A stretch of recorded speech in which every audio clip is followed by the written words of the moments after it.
Hello everyone, Shri IAS academy में आपका स्वागत है। जैसा कि आप जानते हैं कि श्री आईएएस एकेडमी ने लेट्स क्रैक नाम की सीरीज की शुरुआत की है, जिसके अंतर्गत ये हमारा डे 18 है। इस डे 18 में आज हम टॉपिक नंबर 341 से लेके टॉपिक नंबर 360 तक के इम्पॉर्टेंट टॉपिक को कवर करेंगे, जो कि प्रीलिम्स 2021 और प्रीलिम्स 2022 की दृष्टि से काफ़ी इम्पॉर्टेंट है। तो चलिए शुरू करते हैं। जैसा कि आप देख रहे हैं, ये हमारा प्रीलिम्स लेट्स क्रैक सीरीज का डे 18 है, जिसमें आज हमें टॉपिक नंबर 341 से लेके टॉपिक नंबर 360 तक को कवर करना है। ऑलरेडी आपने अपने प्रीवियस पार्ट में 340 तक के इम्पॉर्टेंट टॉपिक को कवर कर लिया है। उम्मीद है कि आपको सभी क्लासेस काफ़ी अच्छे से पसंद आई होंगी। तो हम अपने आज के टॉपिक की शुरुआत करें एनवायरनमेंट से रिलेटेड। इससे पहले जो बच्चे पहली बार हमारे इस चैनल से जुड़े हैं, उन्हें पता होना चाहिए कि हमने आपकी तैयारी को हर हाल में कंप्लीट कराने के लिए लेट्स क्रैक नाम की सीरीज की शुरुआत की है, जो कि प्रीलिम्स 2021 के लिए ओरिएंटेड है। प्रीलिम्स 2022 के लिए हम आपके लिए 19 नवंबर से लेट्स क्रैक नाम की सीरीज की शुरुआत करेंगे और 1 अक्टूबर से आपके लिए जीएस का पूरी तरह से निःशुल्क फाउंडेशन की शुरुआत करेंगे। ऑलरेडी आपको पता होना चाहिए कि श्री आईएएस एकेडमी प्रखर प्रज्ञा फाउंडेशन से फंडेड है, जो कि कर्मयोगी मिशन भारत सरकार से प्रेरित है। इसमें आपको जो कुछ भी मिलेगा वो हर हाल में पूरी तरीके से निःशुल्क ही होगा। किसी भी तरीके की आपको कभी भी किसी भी प्रकार की शुल्क नहीं देनी पड़ेगी।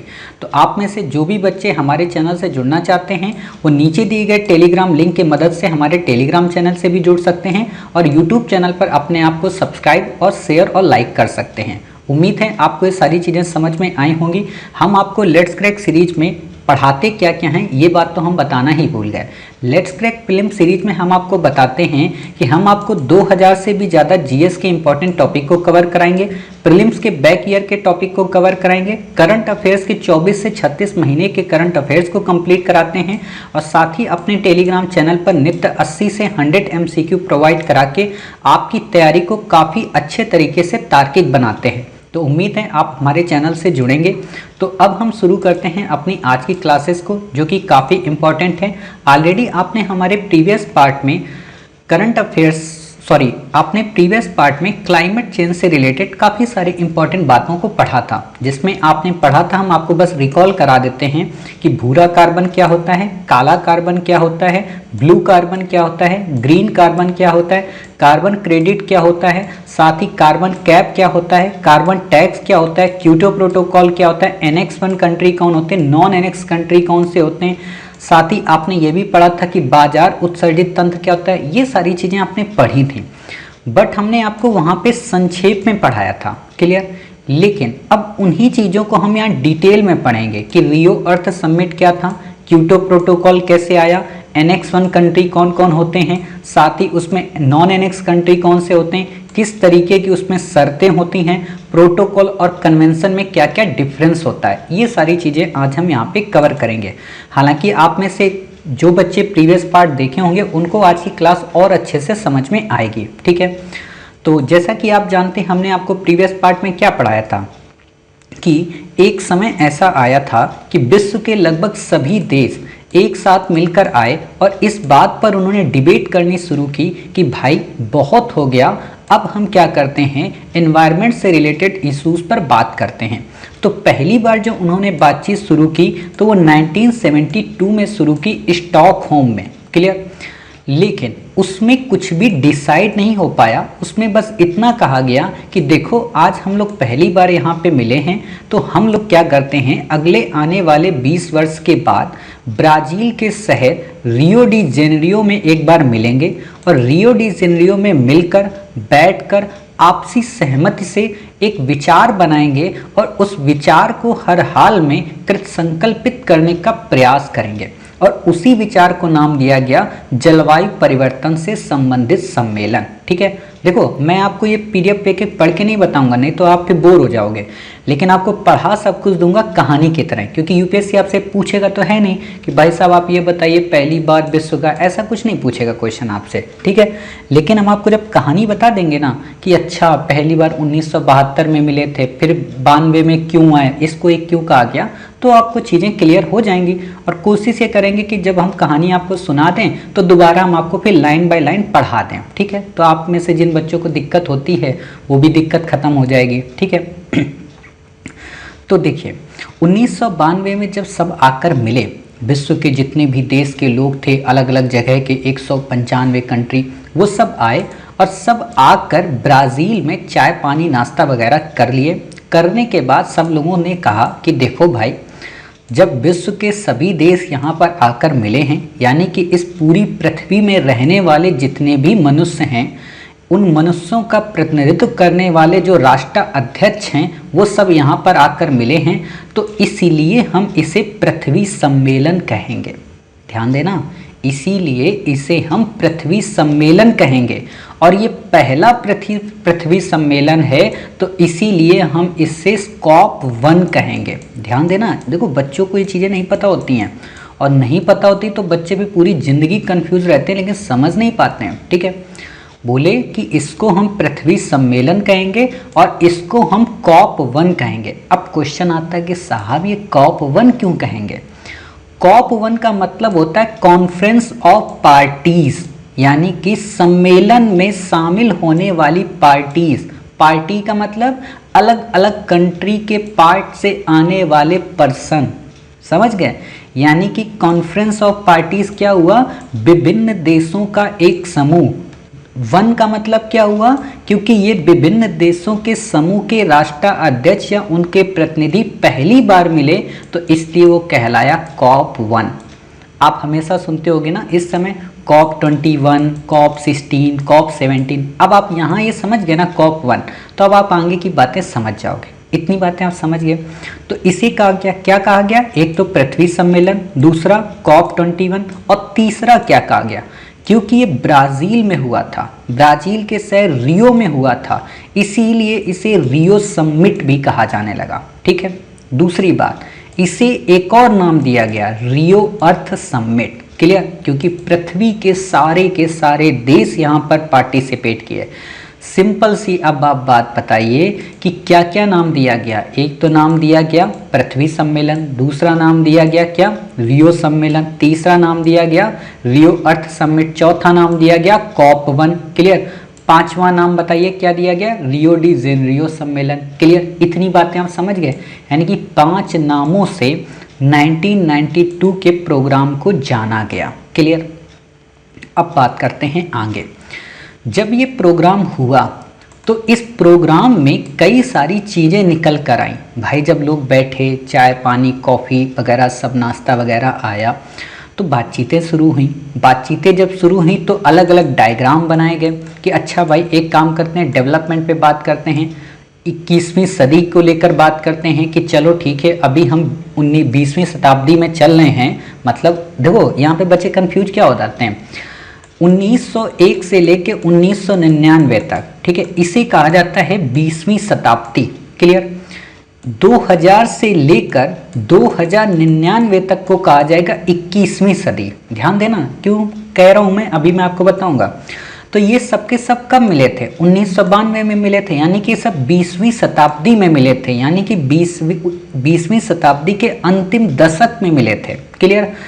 तो इन्होंने कहा कि भाई साहब अभी भी समय है, हमने जो गलतियां की कर दी, लेकिन अब 21वीं सदी के हमारे जो गोल्स होने चाहिए वो अलग होने चाहिए, नए होने चाहिए। क्लियर? और उन्हीं गोल्स को इन्होंने नाम दिया क्या? एजेंडा 21। अब आप समझ गए एजेंडा 21 को 21 क्यों कहते हैं? क्योंकि ये 21वीं सदी का गोल है। ठीक है, इतनी बातें समझ गए।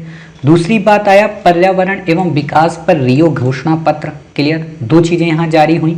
तीसरी चीज जारी हुई वन सिद्धांत, कि हमें जंगलों को कैसे बचाना है, जंगलों के प्रति हमारा नजरिया क्या होना चाहिए। चौथी बात आई निकलकर जलवायु परिवर्तन पर फ्रेमवर्क कन्वेंशन, यानी कि यूएनएफसीसी के गठन की बात आई। पांचवी बात आई जैव विविधता पर कन्वेंशन की, यानी कि सीबीडी की बात आई, कंजर्वेशन ऑफ बायोडाइवर्सिटी। इसी को बेस बनाकर आप देखेंगे आगे चलकर कार्टेजना प्रोटोकॉल और नगोया प्रोटोकॉल आते हैं, आईची लक्ष्य आते हैं। ठीक है, तो ऑलरेडी हमने ये चीज़ें आपको पढ़ाई हैं। एनवायरनमेंट की बुक सीरीज में, बट हम आपको यहाँ पर भी पढ़ा देंगे करंट अफेयर्स में लेकर, ठीक है। आप में से देखो जिन बच्चों ने एनवायरनमेंट को वैसे कवर करनी है ना, ट्रेडिशनल टाइप की टॉपिक वाइज धीरे धीरे एक एक करके, तो वो हमारी यूट्यूब की प्लेलिस्ट में जाकर एनवायरनमेंट बुक सीरीज को कवर कर सकते हैं, ठीक है। वहाँ पे हमने बेसिक से पढ़ाया, लेकिन ये हमारा प्रीलिम्स ओरिएंटेड है, तो इंपॉर्टेंट टॉपिक पढ़ाने के लिए हमें यहाँ पे इंपॉर्टेंट ही ये चीज़ें कवर करानी पड़ रही। क्लियर। छठी चीज जो आई वो UNCOD आई। क्लियर, यानी कि डेजर्टिफिकेशन को रोकने से संबंधित। अब आपसे क्वेश्चन जानते हो क्या पूछता है? एक तो अगर UNCOD पे डायरेक्ट क्वेश्चन आया या UNCCD पे डायरेक्ट क्वेश्चन आया, ठीक है, तो आपको दे देगा ये रियो अर्थ समिट से उपजा था, तो आप कहेंगे बिल्कुल सही बात है। अगर CBD की बात आई तो आपसे दे देगा ये रियो अर्थ समिट से ओरिजिनेट हुआ था, तो आप कहेंगे बिल्कुल सही बात है। अगर आपका जलवायु परिवर्तन पे UNFCCC पे आया तो आप कहेंगे बिल्कुल सही बात है, रियो से आया। अगर वन सिद्धांत की बात आई, मतलब REDD का, यानी कि रिड्यूस डिफॉरेस्टेशन को लेकर, तो आप कहेंगे ये भी रियो से संबंधित था। समझ गए? यानी कि इतनी सारी चीजें, या एजेंडा 21 किससे संबंधित था? रियो से। अब बच्चे यहाँ पे गलती क्या करते हैं कि एजेंडा जो 21 है, ठीक है, वो संबंधित है क्योटो प्रोटोकॉल से, तो गलती हो जाएगी। क्यों? क्योंकि क्योटो तो इसके बाद आता है, एजेंडा तो पहले आ गया। समझ गए? तो ये आपको याद रखना है, यूपीएससी ने यहीं पे क्वेश्चन घुमा दिया था प्रीलिम में, ठीक है। तो इतनी बातें आप समझ गए, उम्मीद है। फिर बात आती है UNFCCC जलवायु परिवर्तन पर प्रथम बहुपक्षीय कन्वेंशन था, मतलब क्लाइमेट को लेकर अवेयरनेस के प्रति सभी कंट्रियों के बीच ये एक बहुपक्षीय कन्वेंशन था। बहुपक्षीय का मतलब विभिन्न पक्ष के लोगों की बातों को सुना गया। कन्वेंशन और प्रोटोकॉल में क्या डिफरेंस होता है अभी हम आपको बताएंगे, ठीक है। 197 देशों ने कन्वेंशन को सत्यापित किया और वे कॉन्फ्रेंस ऑफ पार्टीज कहलाए। समझ गए? 197 कंट्रीज ने उस कन्वेंशन को सत्यापित किया, यानी कि रेटिफाई किया, इसीलिए उन्हें कहा गया कॉन्फ्रेंस ऑफ पार्टीज, यानी कि COP। इतनी बातें आप समझ गए। चलिए फिर बात आती है UNFCCC के तहत मॉन्ट्रियल प्रोटोकॉल को बेस बनाया गया। मतलब UNFCCC का जब गठन हुआ तो उसमें ये कहा गया कि भाई साहब ओजोन लेयर को जो डिप्लेट करती हैं जो भी गैसेस, वो वास्तव में जलवायु परिवर्तन के लिए जिम्मेदार हैं। तो इसीलिए हम अपनी बात को ध्यान में रखते हुए मॉन्ट्रियल प्रोटोकॉल को बेस बनाएंगे। सिंपल सा इंडिपेंडेंट रूप से आपसे क्वेश्चन पूछा जा सकता है कि मॉन्ट्रियल प्रोटोकॉल का संबंध किससे है, तो आप बता सकते हैं ओजोन के डिप्लेशन को रोकने से। क्लियर। क्योटो प्रोटोकॉल हालांकि हम आगे आपको पढ़ाएंगे, मॉन्ट्रियल प्रोटोकॉल और किगाली समझौता ये सब पढ़ाएंगे, ठीक। अब बात आती है इंडिपेंडेंट रूप से क्योटो प्रोटोकॉल की। क्योटो प्रोटोकॉल क्या है? क्योटो प्रोटोकॉल UNFCCC से जुड़ा एक अंतर्राष्ट्रीय समझौता है जो अंतर्राष्ट्रीय रूप से बाध्यकारी उत्सर्जन कटौती लक्ष्यों को पार्टियों हेतु प्रतिबद्ध करता है। भाषा कितनी जटिल है लेकिन उतनी ही सरल है। कैसे? देखो, क्योटो प्रोटोकॉल क्या कहता है? क्योटो प्रोटोकॉल एक समझौता है 197 देशों के मध्य। ये क्या कहता है कि भाई साहब आप लोग ये गैसें जो उत्सर्जित हो रही हैं इनमें कटौती करोगे, करना ही पड़ेगा। मतलब क्या है? प्रोटोकॉल क्या करता है? प्रतिबद्ध करता है। कन्वेंशन प्रतिबद्ध नहीं करता। जैसे सिंपल सी बात है, आप लोग IAS बनने आए हैं, ठीक है, तो आप IAS बनेंगे ही, क्योंकि ये आपका प्राण तत्व का सवाल है, ठीक है। आपकी रोम रोम, आपकी नस नस, आपकी मेहनत सब कुछ कहती है कि आप IAS बनेंगे ही, इसीलिए तो पढ़ रहे हो आप, वरना कौन पढ़ेगा? सब लोग पावरी कर रहे हैं, आप भी पावरी करते, बट आप पावरी नहीं कर रहे, आप पढ़ाई कर रहे हो, ठीक है। क्यों? क्योंकि आप अपने डिसीजन के प्रति, अपने गोल के प्रति कमिटेड हो, प्रतिबद्ध हो। एक समझौता किया है उन दुश्मनों से जो हमेशा, जिन्होंने आपके माता पिता पे, आप पर, आपके परिवारजनों पर शक किया, उनको जवाब देने के लिए आप कमिटेड हो। क्लियर? इसीलिए आप ये कर रहे हो। बिल्कुल वही चीज़ क्योटो प्रोटोकॉल में है कि सभी देश ये प्रतिबद्ध हैं कि ठीक है भाई साहब, हम क्लाइमेट चेंज को रोकने के लिए, जलवायु परिवर्तन को रोकने के लिए उत्सर्जन कटौती करेंगे, ठीक है।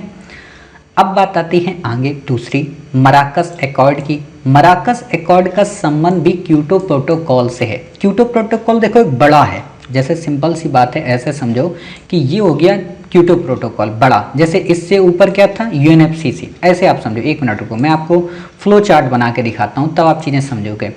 ये हमने पढ़ा था 1972। क्लियर? इस पे क्या हुआ? स्टॉकहोम। फिर आया 1992, इस पे कई सारी चीजें निकली, इनमें से जो एक चीज निकली वो निकली यूएनएफसीसी। क्लियर। इस यूएनएफसीसी से निकला क्या, क्योटो प्रोटोकॉल। इस क्योटो प्रोटोकॉल में भी कई सब पार्ट, जैसे मराकस अकॉर्ड आएगा, इसी में स्वच्छ विकास तंत्र आएगा, इसी में एनेक्स कंट्री आएगा, समझ गए, ऐसे डायग्राम बनेगा, फ्लो चार्ट। ठीक है, तो देखते हैं क्या क्या कह रहा है ये। मराकस अकॉर्ड भी क्योटो प्रोटोकॉल से संबंधित है। मराकस अकॉर्ड में क्या कहा गया, इसमें कहा गया कि साझा परंतु विभेदी जिम्मेदारियां, क्लियर, यानी कि कोऑपरेशन बट डिफरेंशिएट रिस्पॉन्सिबिलिटीज के सिद्धांत के अंतर्गत विकसित, ये देखो इंग्लिश में आपको याद नहीं करना है बट आपको पता होना चाहिए, कोऑपरेशन बिटवीन डिफरेंस रिस्पॉन्सिबिलिटीज, ठीक है, के सिद्धांत के अंतर्गत विकसित देशों पर उत्तरदायित्व की भारी जिम्मेदारी डाली गई। मतलब मराकस अकॉर्ड क्या कहता है कि भाई साहब, जो लोग इंडस्ट्रियल एरा में या प्री इंडस्ट्रियल एरा से गैसों को एमिट कर रहे हैं वो सबसे ज़्यादा रिस्पॉन्सिबल हैं क्लाइमेट चेंज को लेकर। क्लियर। तो इसीलिए वो लोग क्या करेंगे, डेवलपिंग कंट्री को एक, कहने का मतलब एक छोटी सी रकम प्रोवाइड करेंगे या छोटा सा रेमिटेंस प्रोवाइड करेंगे या छोटी सी ग्रांट प्रोवाइड करेंगे। क्लियर, ये बात आती है। अब बात आती है प्रोटोकॉल और कन्वेंशन में क्या डिफरेंस है। प्रोटोकॉल एवं कन्वेंशन के मध्य डिफरेंस ये होता है कि कन्वेंशन जो होती है वो औद्योगिकृत राष्ट्रों को हरित गृह गैसों को स्थिर करने हेतु प्रोत्साहित करती है। मतलब एक तरीके से कन्वेंशन मोटिवेशनल चैनल है। ध्यान देना, कन्वेंशन जो होती है वो विकसित देशों यानी कि औद्योगिकृत राष्ट्रों हो या विकसित देशों हो, उनको मोटिवेट करती है कि बाबूजी आप ग्रीन हाउस गैस मत एमिट करना, इससे ये नुकसान होता है। तो बाइडेन साहब बोलेंगे ठीक है देखेंगे, सोच के बताएंगे, ठीक है। तो होता क्या, ये सिर्फ कहता है, ठीक है, थोपता नहीं है। लेकिन प्रोटोकॉल क्या कहता है, अरे बाइडेन महोदय आपको ना गैसों को एमिट नहीं करना है तो नहीं करना है। ये है दोनों में अंतर, ठीक है। जैसे मान लीजिए आपकी माताजी, आपके पिताजी अगर कह दें कि बेटा आईएएस बनना है तो बनना है, ठीक है, और अगर ये कह दें कोई बात नहीं बेटा अगर आईएएस नहीं बने तो कुछ भी बन सकते हो, ये अलग हो गया, ये कन्वेंशन हो गया, ठीक है। प्रोटोकॉल हो गया बनना है तो बनना है, नहीं तो घर में शकल मत दिखाना, फिर देखना आपकी तैयारी कैसे होती है, समझ गए। तो इसलिए अपने पापा से मम्मी से प्रोटोकॉल करवाया करो, ठीक। चलिए फिर बात आती है क्योटो। आपने देखा होगा हमेशा एक चीज़ अभी हाल ही में चर्चा में रहा था 2 से 3 दिन पहले कि दिल्ली सरकार के मिनिस्टर्स ने, चीफ मिनिस्टर साहब ने प्रोटोकॉल का उल्लंघन किया था। तो ये समझ सकते हो प्रोटोकॉल ये वहीं से रिलेट है, ठीक है। क्योटो प्रोटोकॉल के अंतर्गत सदस्य देशों को 3 श्रेणियों में बांटा गया। मैंने ऑलरेडी पहले बताया था annex 1, annex 2, non annex. Annex 1 में कौन कंट्री आते हैं, इसके अंतर्गत देखो इस पे क्वेश्चन पूछा जा सकता है इंडिपेंडेंट रूप से, तो आपको पता होना चाहिए। इसके अंतर्गत ऐसे विकसित देश शामिल हैं जो 1992 के समय ओईसीडी के मेंबर्स थे। ओईसीडी एक तरीके का फ्रेमवर्क होता है, उसके मेंबर थे, तो वो लोग इसमें शामिल हैं, ठीक है। कौन कौन है, जैसे बाल्टिक कंट्री है, लिथुआनिया है, लाटविया है, ठीक है, एस्टोनिया है, ये सारे कंट्री आते हैं। ऑलरेडी हमने इनको अपने करंट अफेयर्स में काफ़ी बार कराया है, टेलीग्राम चैनल पर मैपिंग की दृष्टि से काफ़ी बार कराया है। उम्मीद है आपने देखा होगा, समझ में भी आया होगा। रशियन फेडरेशन है, यूरोपियंस कंट्री हैं, क्लियर। एनेक्स 2 में कौन कंट्री हैं, वो कंट्री आते हैं जो एनेक्स 1 के ओईसीडी के सदस्य तो हैं बट उनकी इकोनॉमी अभी भी ट्रांजिशन के फेज से नहीं गुजरी है। मतलब कि अभी भी उनकी इकोनॉमी एक जगह स्थिर है, मतलब कि उनकी इकोनॉमी ना तो इंडस्ट्रियल को पीक पर पहुंच रही है और ना ही इंडस्ट्रियल के लो पर है, बीच में है वो अभी, ठीक है। इस श्रेणी के देशों को वित्तीय सहायता द्वारा विकासशील देशों की ग्रीन हाउस गैस उत्सर्जन कम करने संबंधी गतिविधियों में मदद करनी होती है। सिंपल सी बात है कि जो एनेक्स 2 कंट्री के जो मेंबर होते हैं वो क्या करते हैं, वो इन लोगों को पैसा प्रोवाइड कराते हैं ताकि ये लोग अपने यहाँ न्यू एंड रिन्यूएबल एनर्जी पर फोकस कर सकें और कोशिश करें कि जो वो एमिट करते हैं उस एमिशन को कम कर सकें, ठीक है। नॉन एनेक्स कंट्री, इस श्रेणी में ज़्यादातर डेवलपिंग कंट्री आते हैं लाइक इंडिया, जिन पर जलवायु परिवर्तन का सर्वाधिक प्रतिकूल प्रभाव पड़ सकता है, लाइक मालदीव, ठीक है। ये सारे कंट्री हो गए, आइलैंड वाले कंट्री, ठीक है। क्योटो प्रोटोकॉल के तहत जो तरीके अपनाए गए वो कौन से थे, तो एक तो था उत्सर्जन कटौती प्रतिबद्धता, दूसरा था लचीला बाजारतन। उत्सर्जन कटौती प्रतिबद्धता मैंने आपको पहले ही पढ़ाया, क्या था उसमें, मराकस अकॉर्ड के अंतर्गत कि ऐसा आपको करना है, कम से कम एमिट करना है, ठीक है। तो इन सारी चीज़ों को देख लेते हैं। उत्सर्जन कटौती प्रतिबद्धता विकसित देशों हेतु बाध्यकारी थी, जैसा कि मैंने आपको बताया था कि बाइडेन साहब आपको बात माननी है तो माननी है, लेकिन लचीला बाजार जो तंत्र था वो काफ़ी एक तरीके से लॉयल था। उसमें 3 पोर्शन बना दिए गए। कौन कौन से? अंतर्राष्ट्रीय उत्सर्जन व्यापार, स्वच्छ विकास तंत्र और संयुक्त क्रियान्वयन। अब आप में से कई सारे बच्चे कंफ्यूज हो रहे होंगे, तो देखो मैं फिर से एक बार फ्लो चार्ट बना देता हूँ, हालांकि वो ऊपर से नहीं बनाऊंगा। क्योटो प्रोटोकॉल आपने पढ़ा, इसमें आपने पढ़ा मराकस एकॉर्ड, ध्यान देना मराकस एकॉर्ड पढ़ा। फिर आपने इसमें क्या पढ़ा बताइए? इसमें आपने पढ़ा उत्सर्जन कटौती दर और दूसरा आपने पढ़ा लचीला बाजार तंत्र। उत्सर्जन कटौती को आपने पढ़ लिया, प्रतिबद्धता को। अब लचीले में 3 पार्ट हैं, क्लियर? ठीक, इसके पहले आपने क्या पढ़ा था? इसमें 3 प्रकार के पार्ट थे, NX1, NX2 और नॉन NX। इतनी सारी चीज़ें आप पढ़ रहे हो ना, ये सब एक ही चाबी के गुच्छे हैं, आप ऐसे समझ सकते हो, ठीक है? अलग अलग छोटे छोटे गुच्छे, जैसे अंगूर नहीं होता है, एक चाबी होती है लेकिन उसमें अलग अलग प्रकार के अंगूर लगे होते हैं, छोटे बड़े साइज के, वही चीज़ है, ठीक? तो आपको ये सारी चीज़ें समझ में आ रही। अगर आपसे इंडिपेंडेंट क्वेश्चन पूछे, अंतर्राष्ट्रीय उत्सर्जन व्यापार का संबंध किससे है, स्वच्छ विकास तंत्र का संबंध किससे है, ज्वाइंट इनिशिएटिव का संबंध किससे है, तो आप बता सकते हैं कि ये सब का सब क्योटो प्रोटोकॉल से रिलेटेड है, क्लियर? तो अब हम इनको देख लेते हैं सबको, तीनों को क्या बातें कहता है। हालांकि कार्बन व्यापार से संबंधित क्योटो यूनिट का आदान प्रदान NX1 कंट्री के बीच ही हो सकता है, मतलब कार्बन यूनिट से संबंधित जो होगा ट्रेड वो NX1 कंट्री आपस में करते हैं। क्योटो प्रोटोकॉल का अनुपालन न करने पर दंड मिलता है, जैसा कि मैंने ऑलरेडी आपको बता दिया। बाली सम्मेलन क्योटो प्रोटोकॉल का अगला चरण है जो 2007 में हुआ। देखो क्योटो प्रोटोकॉल 1998 के आसपास हुआ, ठीक है? उसके बाद जब अगला सम्मेलन बुलाया गया UNFCCC से रिलेटेड, यानी कि क्लाइमेट चेंज को रोकने से रिलेटेड, तो वो बुलाया गया 2007 में बाली में, क्लियर? काफ़ी इंपॉर्टेंट है, इंडोनेशिया के पास है बाली, ठीक है? बाली में बुलाया गया 2000। अब इसमें देखो कोई इंपॉर्टेंट रोल नहीं हुआ या कोई इंपॉर्टेंट डिसीजन नहीं लिया गया, कोई इंपॉर्टेंट चेंजेस नहीं आए, तो हम इसको नहीं पढ़ेंगे, ठीक है? उसके बाद क्या हुआ, 2007 के बाद 2 वर्षों के बाद कोपेनहेगन में फिर से एक सम्मेलन बुलाया गया, ठीक है? क्लाइमेट से रिलेटेड 2009 में, क्लियर?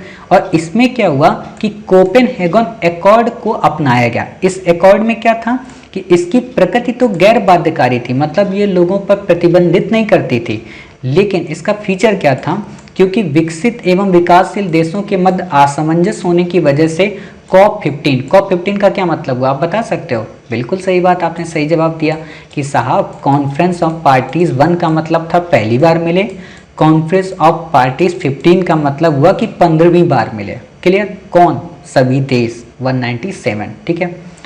तो इसमें क्या हुआ कि कॉन्फ्रेंस ऑफ पार्टीज का 15 एक विधिक रूप से बाध्यकारी समझौते के रूप में नहीं अपना रूप ले सका, मतलब कि कोपेनहेगन जो एकॉर्ड आया वो बाध्यकारी नहीं बन पाया, क्योंकि विकासशील देशों के मध्य ही और विकसित देशों के मध्य डिफरेंस बना रहा कि भाई तुमको कितना रुपया चाहिए, हम कितना रुपया दें, क्लियर? चलिए कोई बात नहीं, इंपॉर्टेंट नहीं है।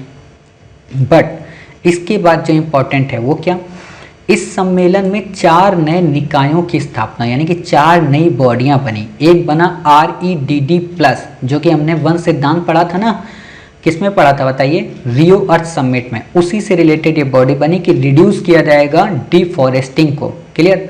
कॉप के अंतर्गत एक उच्च स्तरीय पैनल बना, यानी कि कॉन्फ्रेंस ऑफ पार्टीज का एक हाई लेवल की पैनल बना जो ये डिसाइड करेगा कि कहाँ पे क्लाइमेट से रिलेटेड इश्यूज आ रहे हैं। तीसरा कि ग्रीन क्लाइमेट फंड की स्थापना हुई, क्लियर? काफ़ी इंपॉर्टेंट है।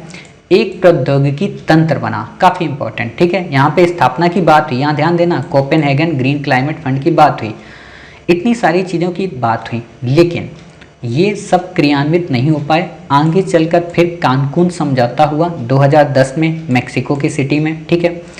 विकासशील देशों में प्रोजेक्ट, प्रोग्राम, पॉलिसीज व अन्य डेवलपमेंट कार्यों के लिए फाइनेंशियल असिस्टेंस प्रोवाइड कराई गई, जो कि ग्रीन क्लाइमेट फंड की स्थापना से संबंधित थी। यानी कि कानकून समझौते में ही वास्तव में ग्रीन क्लाइमेट फंड की स्थापना हुई, ठीक है? GCEF, ठीक है? इतना बात याद रखना, क्योंकि आप कंफ्यूज हो सकते हो ग्रीन क्लाइमेट फंड को लेकर और ग्रीन एनवायरनमेंट फैसिलिटी को लेकर, दोनों अलग अलग हैं, ठीक है? अभी आप समझ जाओगे कि दोनों में डिफरेंस वास्तव में है क्या। ग्रीन क्लाइमेट फंड 24 सदस्यों के ग्रीन क्लाइमेट फंड बोर्ड द्वारा शासित होता है, ये एक ट्रस्टी द्वारा प्रतिबंधित है। फिर आगे चलकर 2010 के बाद आपने पढ़ा ना अभी ये कानकून के बाद जो समझौता हुआ वो कौन सा हुआ, डरबन सम्मेलन, यानी कि प्रतिवर्ष फिर बुलाया जाने लगा एक एक करके। इसमें क्या हुआ, इसमें कन्वेंशन एवं क्योटो प्रोटोकॉल, बाली एक्शन प्लान व कानकून समझौते, इन सब के जो समझौते हुए थे ना, इन पर डिस्कशन हुआ। मतलब एक तरीके से आप कह सकते हो एक तरीके की रिव्यू मीटिंग थी।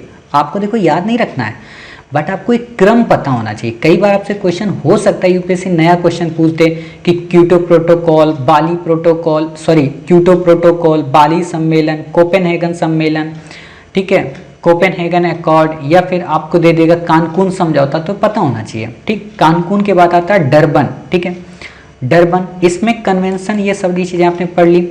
इस सम्मेलन में विकसित देशों द्वारा कृषि को भी जलवायु परिवर्तन के अंतर्गत लाया गया। काफी इंपॉर्टेंट बात यहाँ पे की गई कि एग्रीकल्चर्स में अगर चेंजेस लाए जा रहे हैं, नई नई टेक्नोलॉजीज को अपनाया जा रहा है, तो ये भी एक तरीके से क्लाइमेट चेंज के लिए रिस्पॉन्सिबल है। ठीक है, कानकून करार के अंतर्गत ग्रीन क्लाइमेट फंड की वास्तविक स्थापना इसी सम्मेलन में की गई।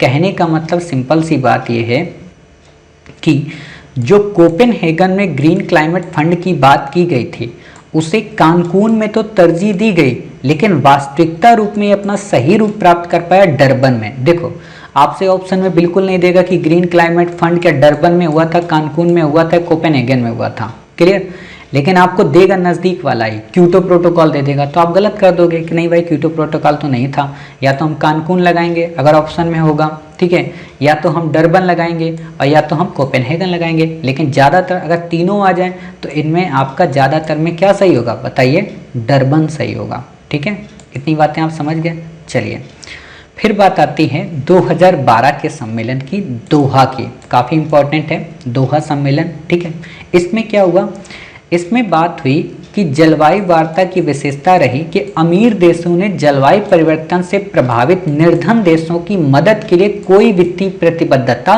नहीं जताई। आप बताओ, जब हम क्योटो प्रोटोकॉल पढ़ रहे थे, कार्बन क्रेडिट, कार्बन ट्रेडिंग सब पढ़ रहे थे, तो वहाँ हमने क्या पढ़ा था कि एनेक्स 1 कंट्री हो या एनेक्स 2 कंट्री हो, वो नॉन एनेक्स कंट्री को फंड प्रोवाइड कराएंगे। लेकिन दोहा सम्मेलन में इस पर चर्चा ही नहीं हुई कि हम पैसा भी देंगे। ठीक है, तो इस चीज़ को लेकर काफ़ी इशूज़ आए और यही इशूज़ आज भी विद्यमान हैं। हम आपको आगे दिखाएंगे अभी जब पेरिस क्लाइमेट पढ़ेंगे। ठीक है, क्या हुआ इसमें, क्योटो प्रोटोकॉल ही एकमात्र अस्तित्व में बाध्यकारी समझौता है जिसके अंतर्गत विकसित देश ग्रीन हाउसेज गैस उत्सर्जन की मात्रात्मक कटौती की प्रतिबद्धता से बंधे हुए हैं, यानी कि उनको कम करना ही करना है।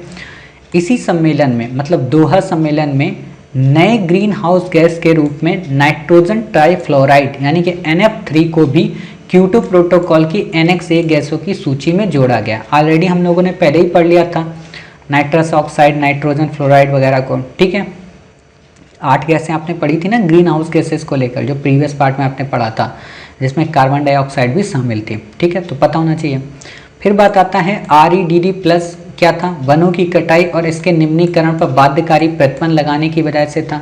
इसको ऑर्गेनाइजेशन को हम आगे पढ़ेंगे डिटेल में, जब अपने ऑर्गेनाइजेशन पढ़ेंगे तो वहाँ पे हम आपको इसको फिर से पढ़ाएंगे, तो चिंतित नहीं होना है। ठीक है, बस इतना पता होना चाहिए कि अच्छा ये वनों से संबंधित है। ठीक, फिर बात आती है वैश्विक पर्यावरणीय सुविधा, मोस्ट इंपॉर्टेंट है। अभी तक जो हम आपको पढ़ा रहे थे ना, क्या पढ़ा रहे थे हम आपको कि ग्रीन क्लाइमेट फंड और ग्रीन इन्वायरमेंट फैसिलिटी दोनों में डिफरेंस है। बच्चे कंफ्यूज हो जाते हैं, इसलिए आपको कंफ्यूज नहीं होना है। जो ग्रीन इन्वायरमेंट फैसिलिटीज़ है यानी कि वैश्विक पर्यावरणीय सुविधा है, ये 1991 में वर्ल्ड बैंक में $1 अरब के एक पायलट प्रोजेक्ट के रूप में वैश्विक पर्यावरण के संरक्षण की सहायता और पर्यावरणीय संपोषणी विकास को बढ़ावा देने हेतु की गई। क्लियर, इसकी स्थापना 1992 के रियो अर्थ समिट में की गई। अब आप बताओ रियो अर्थ समिट से क्या क्या निकला। पहला निकला UNFCCC, दूसरा निकला वन प्रबंधन, तीसरा निकला बताइए UNCOD, क्लियर, चौथा निकला जैव विविधता यानी कि CBD, और पांचवा क्या निकला, ग्रीन इन्वायरमेंट फैसिलिटीज़। क्लियर, इतनी बातें आप समझ गए। इतनी बातें आपको समझनी थी, नहीं तो आप कंफ्यूज हो जाते। डरबन वाला आप यहाँ पे रियो में यूज कर देते। ठीक, चलिए इस पे यूपीएससी ने 2 से 3 बार क्वेश्चन पूछे, देखिए कैसे क्वेश्चन पूछे। हालांकि ग्रीन इन्वायरमेंट फैसिलिटी औपचारिक रूप से मॉन्ट्रियल प्रोटोकॉल से नहीं जुड़ी है, बट उन देशों जिनकी इकोनॉमी संक्रमण के फेज में है प्रोटोकॉल के लक्ष्य के क्रियान्वयन को समर्थन प्रदान करती। मतलब कि भले मॉन्ट्रियल प्रोटोकॉल से नहीं जुड़ी है, यानी कि ओजोन को डिप्लेट करने से रिलेटेड जो गैसेस हैं उनके एमिशन से रिलेटेड नहीं जुड़ी है, बट ये फिर भी उन लोगों को फंडिंग देती है जो इकोनॉमी जिनकी ट्रांजिशन के फेज में है। ठीक है, किन किन को ये फंड देती है ये इंपॉर्टेंट है, यूपीएससी ने इसी पे क्वेश्चन पूछा है। ठीक है, तो किसको देती है? एक तो सीबीडी को देती है। सिंपल सी बात बताओ, देखो यहाँ ज़्यादा बुद्धि नहीं लगानी, बच्चे रटते हैं। मुझे तो गुस्सा आती है जो बच्चे यूपीएससी की तैयारी करते वक्त रट्टा मारते हैं। रट्टा नहीं मारना। अब आप बताओ, अभी मैंने आपको क्या पढ़ाया, रियो में क्या क्या निकले? 5 चीज़ें निकली थी। क्या निकला था बताइए? जैव विविधता निकली थी। ठीक है, यूएनएफसीसी निकला था, और हमने क्या बताया था? डेजर्टिफिकेशन यानी कि यूएनसीसीडी निकला था। तो 3 तो यही थे, तो 3 तो भाई साहब इनको ही पैसा देगी वो। क्लियर? तो 3 ये मोटे तौर पर हमने देख लिया। क्लियर? तो ये हमारे 3 हो गए। अब बचे 2। एक हमारा बचा पॉप्स यानी कि परसिस्टेंट ऑर्गेनिक पॉल्यूटेंट यानी कि स्टॉकहोम कन्वेंशन से रिलेटेड, और दूसरा Minamata convention on mercury. Clear? PB. इससे ज़्यादा आपको नहीं याद रखना, यानी कि 5 टोटल थे। सीबीडी हमें पता है, यूएनएफसीसी पता है, यूएनसीसीडी हमें पता है, पॉप्स हमने जान लिया और पीबी हमने जान लिया। समझ गए? इससे ज़्यादा आपको कुछ भी यहाँ पे जानने की ज़रूरत नहीं है, ऐसे याद किया करो चीज़ों को। ठीक है, फिर बात आती है LDCF का मतलब क्या है? लीस्ट डेवलपिंग कंट्री फंड के बारे में। उन क्षेत्रों या संसाधनों की सुविधता को कम करते हैं जो विकास एवं उत्तरजीविता के मुख्य केंद्र होते हैं, यथा जल, कृषि, खाद्य सुरक्षा, स्वास्थ्य, आपदा जोखिम यानी कि अवसंरचना एवं नाजुक पारितंत्र। LDCF एक अकेला मौजूदा निधि है जो NAPAs यानी कि national adaptation programme of action की तैयारी के कार्यान्वयन हेतु वित्तीयन करता है। क्लियर? इससे ज़्यादा आपसे क्वेश्चन नहीं पूछेगा। अब आता है अनुकूलन ट्रस्ट निधि। ये क्या होता है? Adaptation trust fund. इसका सिंपल सा मतलब है कि विकासशील देशों में अनुकूलन प्रोजेक्ट व कार्यक्रमों के वित्तीयन हेतु की गई थी। मतलब अनुकूलन का क्या मतलब होता है? अनुकूलन का हम आगे आपको पढ़ाएंगे टॉपिक पूरा, काफ़ी इंपॉर्टेंट टॉपिक है। अनुकूलन का मतलब ये होता है कि वहाँ पे जैसी परिस्थिति है उसी परिस्थिति में सही से रहने योग्य जीवन व्यतीत करना। मतलब जैसे आप लोग बाहर रहने जाते हो, शुरू में आप क्या होते हो? प्रतिकूलित होते हो, अनुकूलित नहीं होते। जैसे आप लोग दिल्ली रहने गए होंगे तो शुरू के 1 महीना, 2 महीना, 5 महीने, 6 महीने बड़े बुरे लोग मिले होंगे, आपको ठगा होगा, सब्जी वाले ने ठगा होगा, रूम रेंट वाले ने सबसे ज़्यादा ठगा होगा, ब्रोकर ने सबसे ज़्यादा ठगा होगा। ठीक है, लेकिन धीरे धीरे आप क्या हो गए? अनुकूलित हो गए। अब आप वहाँ के बॉस बन गए हो, अब आपको कोई ठग ही नहीं सकता है, चाहे रूम रेंट वाला हो, चाहे ब्रोकर हो, चाहे सब्जी वाला हो, आप लड़ झगड़ के उससे बात कर सकते हो। ठीक है, लेकिन अपने गांव के प्रति अब आप अनुकूलित नहीं रहे। क्यों? क्योंकि आपने 6 वर्ष 7 वर्ष यहाँ पे गुजार दिए, तो गांव में क्या चेंजेस आ रहे हैं वो आपको पता ही नहीं है। समझ गए? तो ये डिफरेंस होता है अनुकूलन में और प्रतिकूलन में। क्लियर? फिर बात आती है इसमें कि खासकर वे विकासशील देश जो जलवायु परिवर्तन के लिए विपरीत प्रभाव के प्रति सुवेद हैं, उनको इससे पैसा मिलता है। ठीक है, अगला हमारा आता है लीमा सम्मेलन। मतलब दोहा के बाद हमारा क्या आता है? लीमा सम्मेलन, जो कि 2014 में। इतनी सारी चीज़ें आपने पढ़ ली। अब हम क्या करेंगे, ये जितने भी सम्मेलन हैं तो यही सीरीज आगे आपकी जारी रहेगी। यानी कि अगले पार्ट में हम आपको बताएंगे पेरिस क्लाइमेट, जो कि मोस्ट इम्पॉर्टेंट है कि 2015 का पेरिस समिट क्या था, इससे क्या क्या निकला, कौन कौन से प्रोविजंस थे, और फिर हम आगे आपको बताएंगे सस्टेनेबल डेवलपमेंट गोल्स क्या हैं, कैसे उस पर क्वेश्चन आएगा, कैसे आपको याद रखना है। क्लियर? तो उम्मीद है आज की क्लास आपको समझ में आई होगी। क्योटो प्रोटोकॉल आप समझ गए होंगे, स्वच्छ विकास तंत्र समझ गए होंगे, लचीला तंत्र समझ गए होंगे, उत्सर्जन कटौती समझ गए होंगे, NX1 NX2 और नॉन NX कंट्री को समझ गए होंगे, ग्रीन एनवायरनमेंट फैसिलिटी को समझ गए होंगे, ग्रीन क्लाइमेट फंड को समझ गए होंगे। समझ गए?